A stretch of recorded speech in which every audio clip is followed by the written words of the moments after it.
Jó, capítulo 5.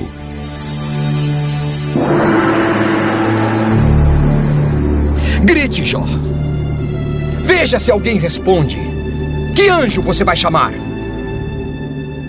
Ficar desgostoso e amargurado é loucura. É falta de juízo que leva à morte. Uma vez vi um homem sem juízo que parecia estar progredindo na vida. Mas eu amaldiçoei a família dele. Os seus filhos não têm segurança. Nos tribunais são condenados injustamente. E não há ninguém que os defenda. Os famintos ficam cobiçando as suas riquezas.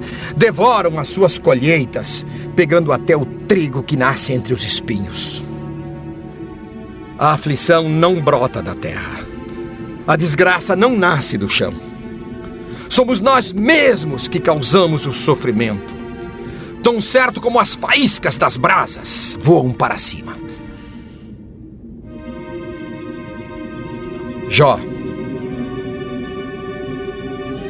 se eu fosse você, voltaria para Deus e entregaria o meu problema a Ele.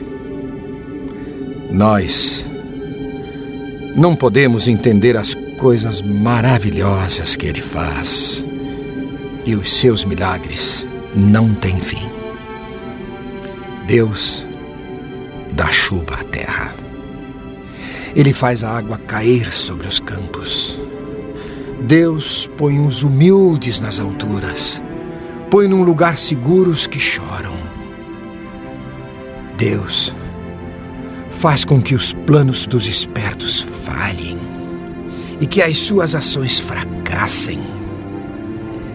Ele pega os sábios nas suas espertezas e acaba com as suas intrigas.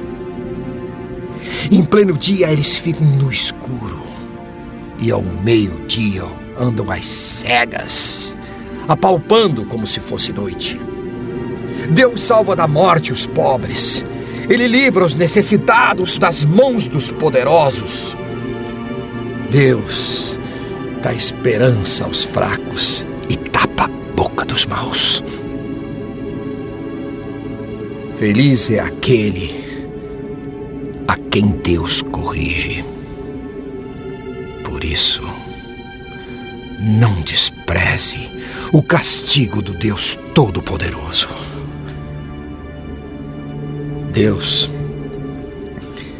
Deus fere, mas Ele mesmo faz o curativo. Ele machuca, mas as suas mãos curam.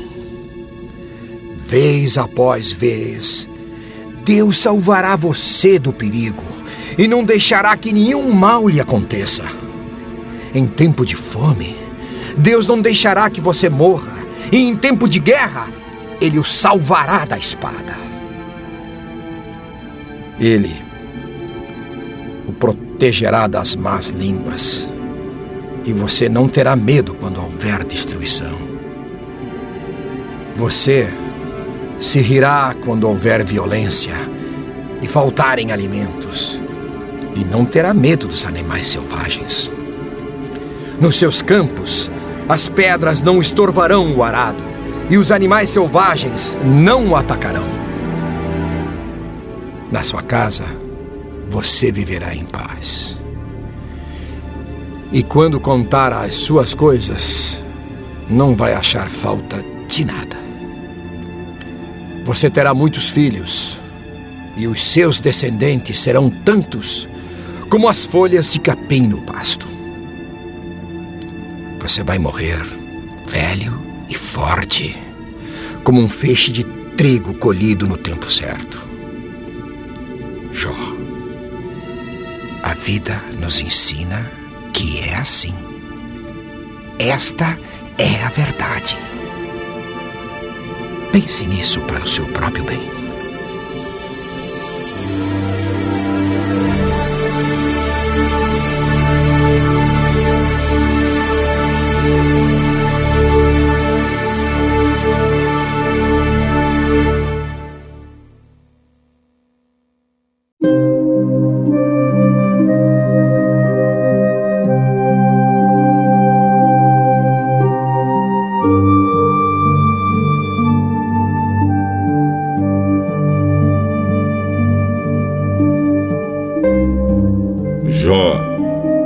Capítulo 6.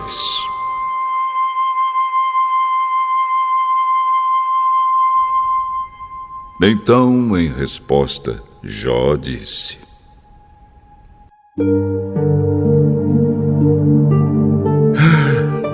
se a minha desgraça e os meus sofrimentos fossem postos numa balança, com certeza pesariam mais do que a areia do mar. E foi por isso que eu falei com violência. As flechas venenosas do Deus Todo-Poderoso estão fincadas em mim, e o veneno entra na minha alma. Com seus ataques, Deus me tem enchido de terror. O jumento fica contente quando come capim, e o boi não reclama quando tem pasto. Mas que gosto tem a clara do ovo? Não tenho apetite para comer essas coisas, e tudo que como me faz mal. Ah, se Deus me desse o que estou pedindo. Ah, se Deus respondesse a minha oração. Então Ele me tiraria a vida.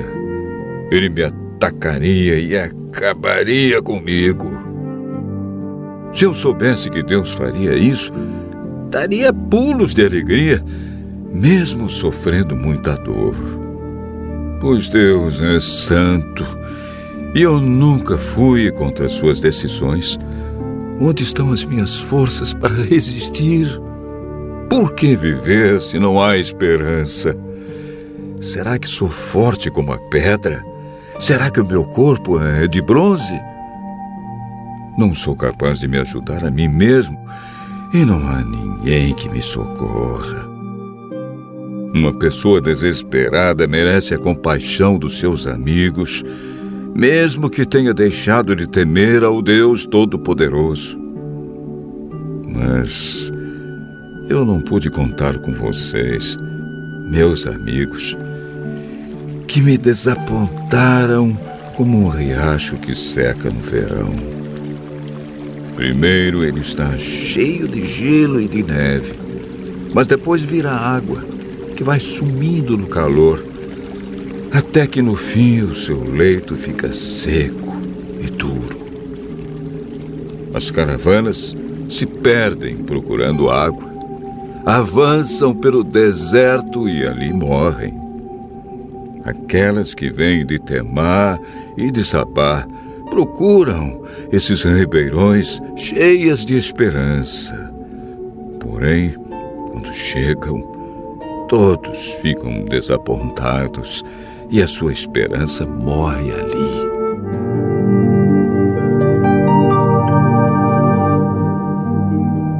Vocês são como esses ribeirões. Vocês veem a minha miséria e ficam com medo. Por acaso, pedi que vocês me dessem qualquer coisa, ou que me oferecessem um presente. Será que pedi que me salvassem de um inimigo, ou que me livrassem das mãos dos bandidos? Ensinem-me, que eu ficarei calado. Mostrem os erros que cometi. Quem fala a verdade convence, mas a acusação de vocês não prova nada. Será que vocês querem criticar o que eu digo? Querem tratar as palavras de um homem desesperado como se elas fossem vento? Vocês seriam capazes de vender um órfão em leilão? Vocês venderiam até mesmo um amigo? Olhem bem nos meus olhos e digam se eu estou mentindo. Retirem o que disseram. Não sejam injustos. Não me condenem. Eu estou com a razão. Vocês pensam que sou mentiroso? Será que não sei o que é certo e o que é errado?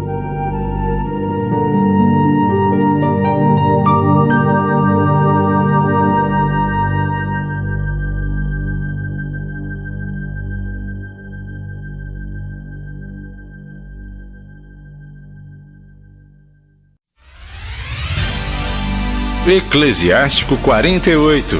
Elias. Então surgiu o profeta Elias, como um fogo, e a sua palavra queimava como tocha. Fez vir contra eles a fome, e por causa de seu zelo, os reduziu a pequeno número. Por ordem do Senhor, ele fechou o céu, e por 3 vezes fez descer o fogo. Elias, como você se tornou famoso com os seus prodígios? Quem pode orgulhar-se de ser igual a você? Você fez um homem se levantar da morte e sair do mundo dos mortos. Por ordem do Altíssimo, você levou reis à ruína e tirou do leito dos homens ilustres. Você ouviu censuras no Sinai e decretos de vingança no Horebe. Você ungiu reis como vingadores e profetas para lhe sucederem. Você foi arrebatado num turbilhão de fogo, num carro puxado por cavalos de fogo, nas ameaças para os tempos futuros. Você foi designado para apaziguar a ira antes do furor, a fim de reduzir o coração dos pais até os filhos e restabelecer as tribos de Jacó. Felizes aqueles que viram você e os que adormecem no amor, porque nós também possuiremos a vida.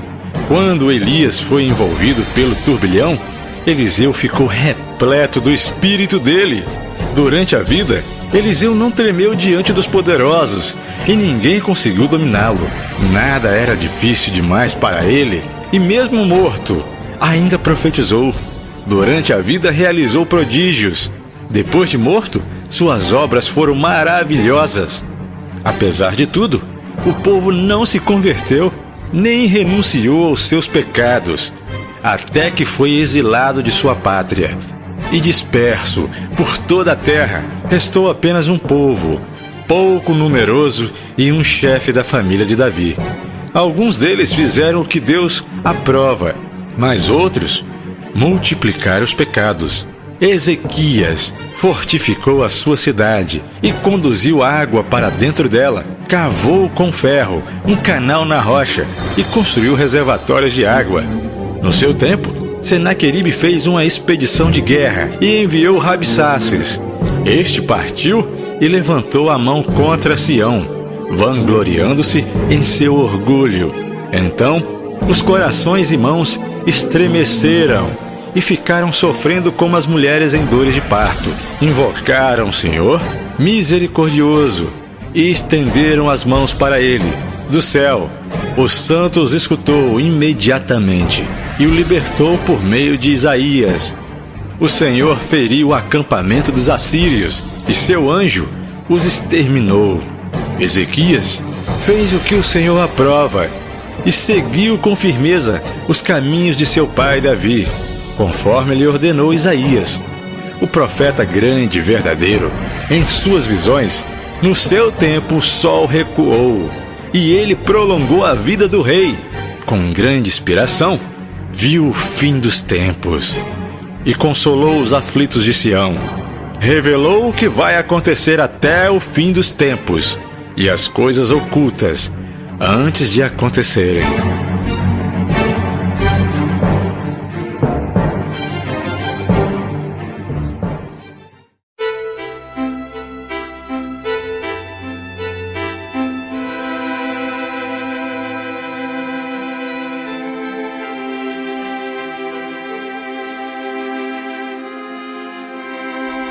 Capítulo 8.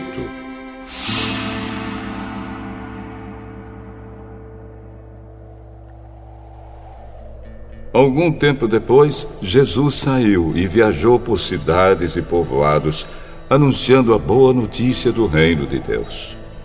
Os 12 discípulos foram com ele, e também algumas mulheres que haviam sido livradas de espíritos maus e curadas de doenças. Eram Maria, chamada Madalena, de quem tinham sido expulsos 7 demônios. Joana, mulher de Cusa, que era alto funcionário do governo de Herodes. Susana e muitas outras mulheres que, com seus próprios recursos, ajudavam Jesus e os seus discípulos. Uma grande multidão vinda de várias cidades veio ver Jesus.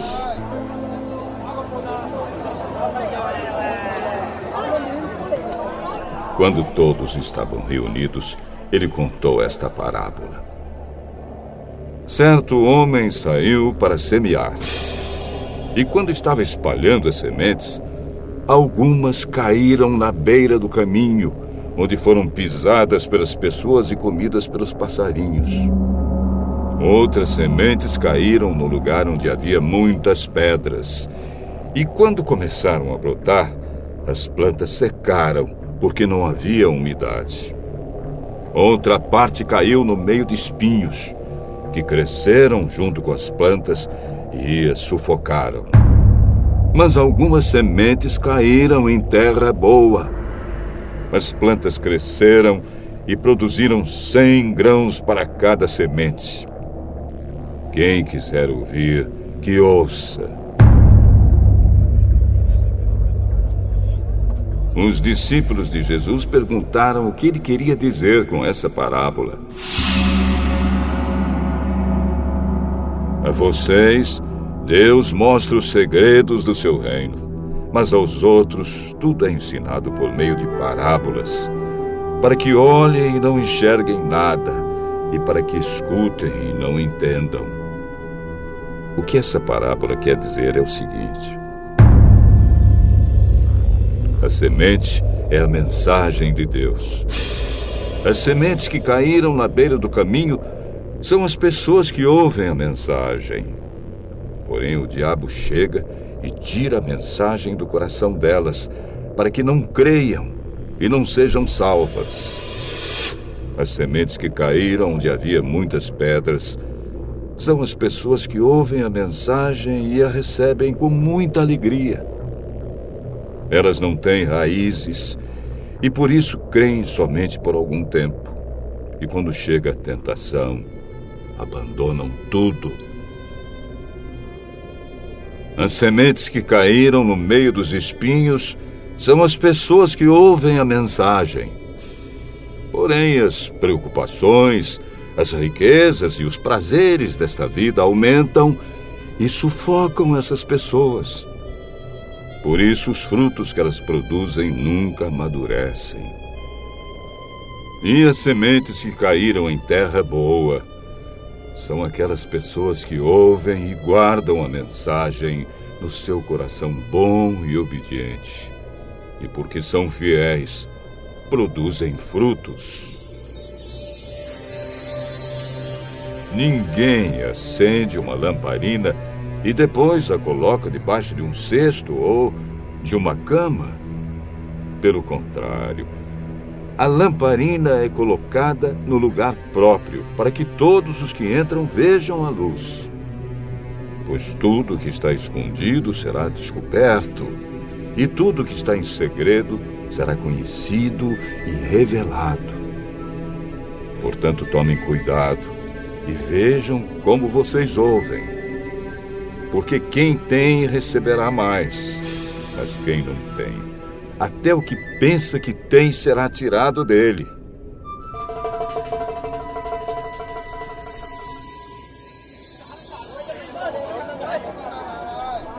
A mãe e os irmãos de Jesus vieram até o lugar onde ele estava, mas por causa da multidão não conseguiam chegar perto dele. Então alguém disse a Jesus: a sua mãe e seus irmãos estão lá fora e querem falar com o senhor. Minha mãe e meus irmãos são aqueles que ouvem a mensagem de Deus e a praticam.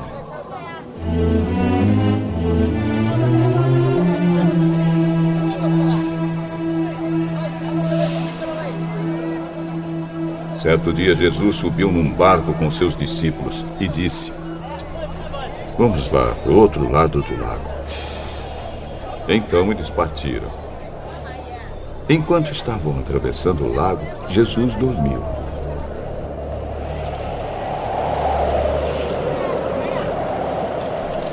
Um vento muito forte começou a soprar sobre o lago, e o barco foi ficando cheio de água, de modo que todos estavam em perigo. Aí os discípulos chegaram perto de Jesus e o acordaram. Mestre, mestre! Nós vamos morrer! Jesus se levantou e deu uma ordem ao vento e à tempestade.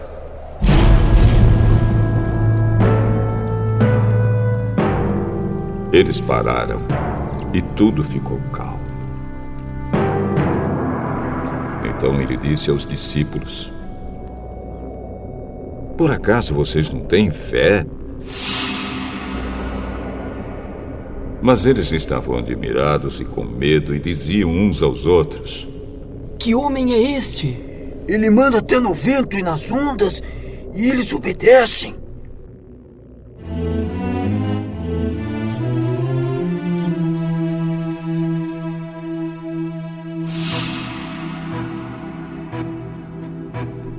Jesus e os discípulos chegaram à região de Gerasa, no lado leste do lago da Galileia. Assim que Jesus saiu do barco, um homem daquela cidade foi encontrar-se com ele. Esse homem estava dominado por demônios. Fazia muito tempo que ele andava sem roupas e não morava numa casa, mas vivia nos túmulos do cemitério. Quando viu Jesus, o homem deu um grito, caiu no chão diante dele e disse: Jesus, Filho do Deus Altíssimo, o que o senhor quer de mim? Por favor, não me castigue. Ele disse isso porque Jesus havia mandado o espírito mau sair dele. Esse espírito o havia agarrado muitas vezes. As pessoas chegaram até amarrar os pés e as mãos do homem com correntes de ferro, mas ele as quebrava e o demônio o levava para o deserto. Jesus perguntou a ele: como é que você se chama? Meu nome é Multidão. Ele disse isso porque muitos demônios tinham entrado nele. Aí os demônios começaram a pedir com insistência a Jesus que não os mandasse para o abismo. Muitos porcos estavam comendo no morro ali perto. Os demônios pediram com insistência a Jesus que os deixasse entrar nos porcos. E ele deixou. Então eles saíram do homem e entraram nos porcos e se afogaram.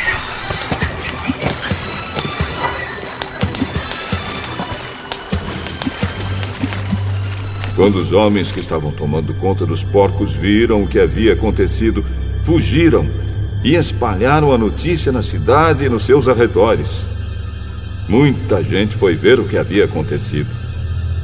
Quando chegaram perto de Jesus, viram o homem de quem haviam saído os demônios e ficaram assustados, porque ele estava sentado aos pés de Jesus, vestido e no seu perfeito juízo. Os que haviam visto tudo contaram ao povo como o homem tinha sido curado. Aí toda a gente da região de Gerasa ficou com muito medo e pediu que Jesus saísse da terra deles. Então Jesus subiu no barco e foi embora.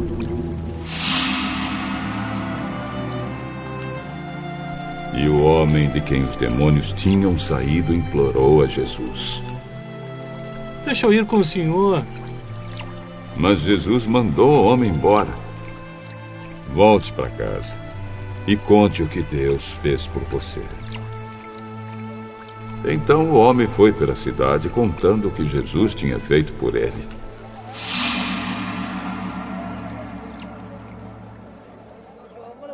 Quando Jesus voltou para o lado oeste do lago, a multidão o recebeu com alegria, pois todos tinham ficado ali à espera dele. Então chegou um homem chamado Jairo, que era chefe da sinagoga daquele lugar. Ele se jogou aos pés de Jesus e pediu com insistência que fosse até a sua casa, porque a sua filha única, de 12 anos, estava morrendo. Enquanto Jesus ia caminhando, a multidão o apertava de todos os lados. Nisto chegou uma mulher que fazia 12 anos que estava com uma hemorragia. Ela havia gastado com os médicos tudo que tinha mas ninguém havia conseguido curá-la. Ela foi por trás de Jesus e tocou na barra da capa dele. E logo o sangue parou de escorrer. Aí Jesus perguntou: quem foi que me tocou? Todos negaram. Então Pedro disse: Mestre, todo mundo está rodeando o senhor e o está apertando. Alguém me tocou, pois eu senti que de mim saiu o poder. Então a mulher, vendo que não podia mais ficar escondida, veio tremendo e se atirou aos pés de Jesus. E diante de todos, contou a Jesus por que tinha tocado nele e como havia sido curada na mesma hora.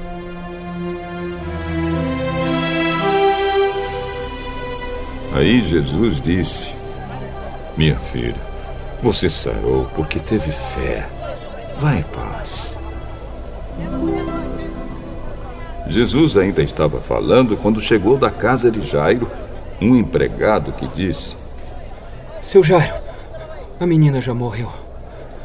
Não aborreça mais o mestre. Jesus ouviu isso e disse a Jairo: não tenha medo, tenha fé, e ela ficará boa.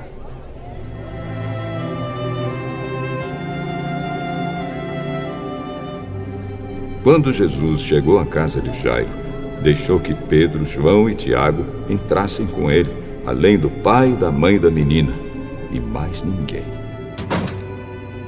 Todos os que estavam ali choravam e se lamentavam por causa da menina. Então Jesus disse: não chorem, a menina não morreu, ela está dormindo. Aí começaram a caçoar dele porque sabiam que ela estava morta. Mas Jesus foi, pegou-a pela mão e disse: menina, levante-se. Ela tornou a viver e se levantou imediatamente. Aí Jesus mandou que dessem comida a ela. Os seus pais ficaram muito admirados, mas Jesus mandou que não contassem a ninguém o que havia acontecido.